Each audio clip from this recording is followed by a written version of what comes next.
류마티스 관절염 치료의 성패는 관절 증상과 관절염 징후가 사라지는 관해에 달려있다고 할 정도로 임상 현장에서 환자의 관해 달성을 도울 수 있는 이런 논의가 활발하게 이루어지고 있습니다. 류마티스 관절염은 떼서 없애버릴 수 있는 병이 아니거든요. 그래서 염증을 조절해서 관절 손상도 예방하고 관절의 기능을 유지하는 것이 가장 중요한데요. 이를 위해서 증상이 거의 사라진 상태에 관해 상태에 도달하는 것이 치료 목표로 논의되고 있고요. 우리가 진료실에서도 이른바 treat to target이라고 해서요. 목표를 정해서 여기까지 간다. 이런 치료를 하는 것이 대세로 떠오르고 있습니다.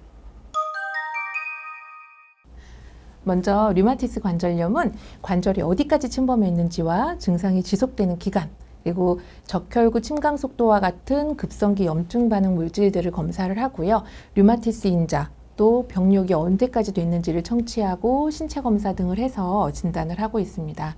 이런 류마티스 진단을 받고 나면 치료를 시작을 하는데요. 보통 3에서 6개월 정도 치료를 하고 난 다음에 어디까지 치료가 잘 됐는지를 보기 위해서 관해 상태를 평가를 합니다.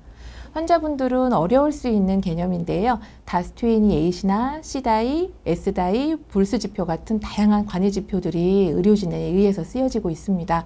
주로 아픈 관절 수, 그리고 부어있는 관절 수, 그다음에 환자가 얘기하는 통증의 지표 등을 우리가 최선으로 해서 보고 있는데요.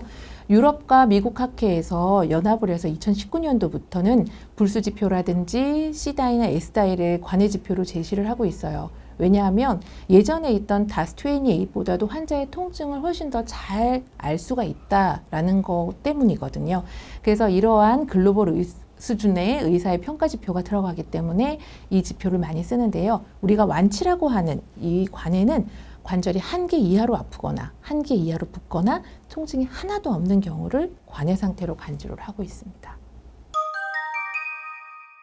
아직까지는 우리나라는 개선의 여지가 조금은 있는 상황이라고 말씀을 드릴 수가 있습니다. 대한류마티스 학회가 생물학적 제재 등록 연구 사업을 하고 있어요. 코바이오 데이터라는 걸 모으고 있는데요. 국내 류마티스 관절염 환자를 어느 정도까지 관해가 됐는지를 분석한 연구 결과를 올해 또 초록으로 발표를 했었는데요. 2012년부터 현재 10년까지 류마티스 학회에서 생물학적 제재를 사용하고 있는 환자들을 데이터를 모아서 치료를 어디까지 됐는지, 어디까지 완치가 됐는지를 알아보기 위해서 추진이 됐었습니다. 이 코바이오 발표 연구에 따르면 생물학적 제재 및 경구 표적 치료제를 1년간 사용했을 때에 DAS28 관해에 도달한 환자는 56%로 굉장히 많았어요. 그렇지만 환자가 통증을 직접적으로 얘기하는 C다이나 S다이 같은 경우는 10% 정도로 이렇게 높지가 않았거든요.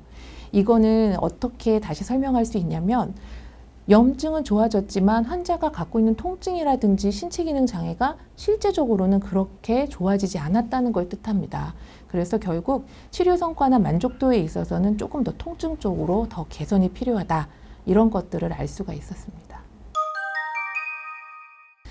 통증을 비롯해서 피로 개선이나 신체 기능 장애, 그러니까 류마티스에 대한 이러한 통증을 해소할 수 있는 여러 가지 치료를 의사들이 굉장히 많이 고민을 하고 있고요. 현재도 많이 진행을 하고 있습니다.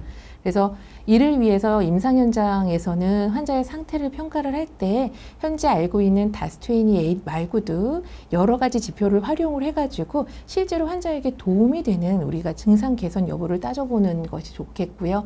치료제를 일괄적이 아니라 환자의 개별로서 선택을 해서 실제 환자가 좋아질 수 있는 약제를 정해주는 것도 주요한 치료 전략이 되겠습니다. 그리고 환자분들도요, 이런 관해라는 개념 너무 어렵게 생각하지 마시고 류마티스 관절염 치료받으면서 나는 아프면 아픕니다. 아니면 아닙니다. 라고 전문의와 상담을 통해서 정확하게 치료를 받으셔가지고요. 통증과 기능 개선을 다 하시는 것들이 가장 좋겠다고 볼 수 있겠습니다.